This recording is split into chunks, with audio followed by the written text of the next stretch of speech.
We're going to talk about Bitcoin for right now, though. We're going to talk about a new mining moratorium that's coming to New York with a 2-year signing of a bill by Governor Kathy Hochul. This was a oft-debated topic throughout the summer months, with New York's both upper and lower houses and assemblies voting to pass this bill, this moratorium on Bitcoin mining. And a lot of people are putting pressure for the governor not to sign this bill. Seems that pressure did not last, and she ended up signing it. What this essentially means is anyone who wants to mine Bitcoin in New York cannot go forward with plans to do so. Anyone who has been mining Bitcoin for a while may maintain their operations. They just basically can't expand. This is a big deal for Bitcoin miners out there because New York State is actually a pretty big place for cheap green energy. There's a lot of Bitcoin mines up in Niagara and upstate New York using flared gas and the like. So this means like, hey, you can't really mine there anymore. Estimated that about 20% plus of the US-based Bitcoin miners are actually based in New York. So they can continue to operate there, but they are not allowed to expand their operations. So that is a pretty big deal for the industry. A lot of people who have been trying to deploy capital there are going to figure out how to get around that or how to finish setting up shop. And people who had ambitions of growing in New York State are going to have to look elsewhere. So we'll probably see more decentralization based on political pressure there. Just as a disclosure, I work for Compass Mining, and we do mine in New York. So it affects us a little bit. But I'm going to throw this one over to Jen, get your take on it. Wendy's hand went up first, so I'm going to let Wendy take it, and then I'll roll with it. I'm going to get mad, though. Are you sure? Okay, let me go first, then Wendy's going to go on a tangent and get mad. Okay, so 2 things here. So the University of Cambridge says that the U.S. accounts for 38% of global miners, right? I worry that this being passed in New York is going to create some kind of copycat legislation. You know, other states are going to see what's happening in New York and say, oh, we're also concerned about climate, so maybe we should do this because this is what's happened in New York. And then we see this trend that we've seen over, the past year or two of miners being pushed from region to region as legislation changes. That is worrying to me. Now, the other thing that's worrying to me is this bill says that as long as you have 100% renewable energy and you already have mining operations set up in New York, you can continue. But I think this really discourages companies who are being innovative when it comes to renewable energy to setting up shop in New York, because who knows how much this law is going to change. I think it's really showing that New York is against mining. They're not willing to put in the effort to learn about how mining can contribute back to society. And so I really think that at the end of the day, they are pushing innovation away, and the people who are working on renewable energy solutions are going to stay far away from New York. And this is just bad for the industry and bad for the government. Wendy.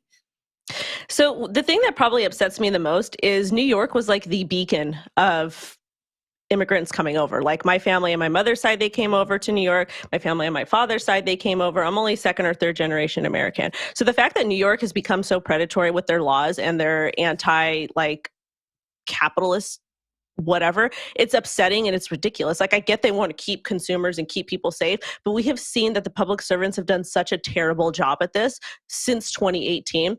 And they just keep pushing out these laws that are just very predatory. It's like, if you really care so much about the environment, then why do we have all these cars that are providing all this pollution? We have these factories, we have all of these things. If you look at the streets of New York, like the actual city, it is filled with trash. So instead of them actually putting these predatory laws and regulations on companies, on capitalism, as people that are just trying to improve their quality of life and run businesses that are paying taxes, why don't we work on doing other things first? This law bothers me. I'm upset about it. I don't like to see any type of destruction of capitalism. I don't like to see entrepreneurs getting hurt. And again, New York used to be like the safe haven for people to come over from oppressed countries and to improve their quality of life, to build back a better life. And it just seems that it's become this crazy place where you can't do anything, and there's poverty filled throughout.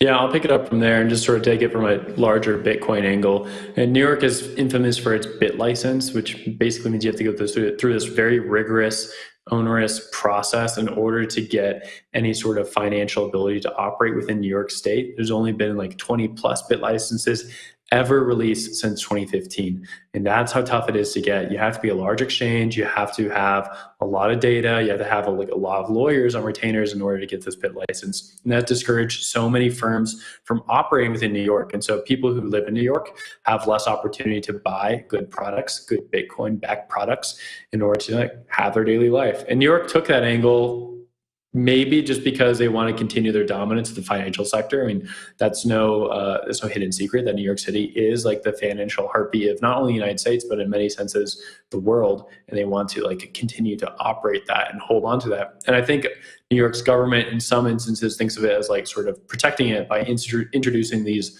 laws, but at the same time, they can be very dangerous and they can discourage competition within the space. It can discourage people from operating within the space. And Bitcoin, like New York City used to be the Bitcoin city before 2015.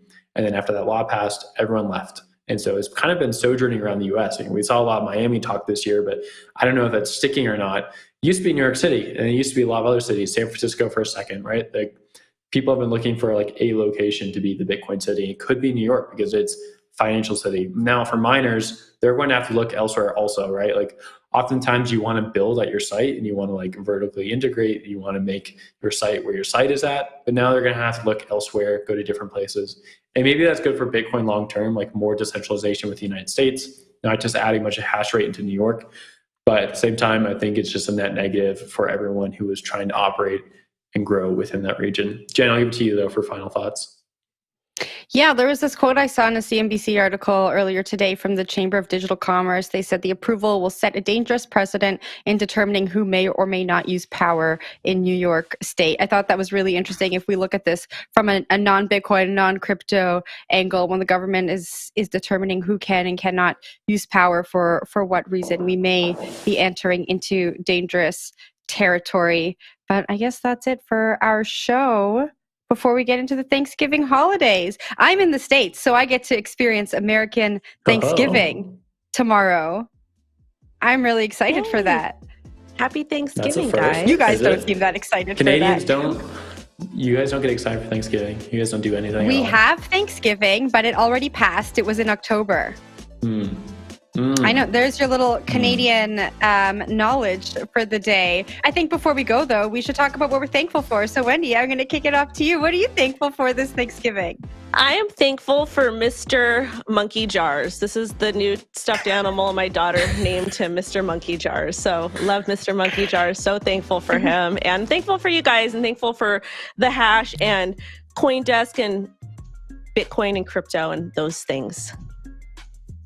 Yes, I'm thankful for Bitcoin. I'm thankful for the hash and my 3 wonderful co-hosts. I wish Zach was here today, but we'll think of him fondly.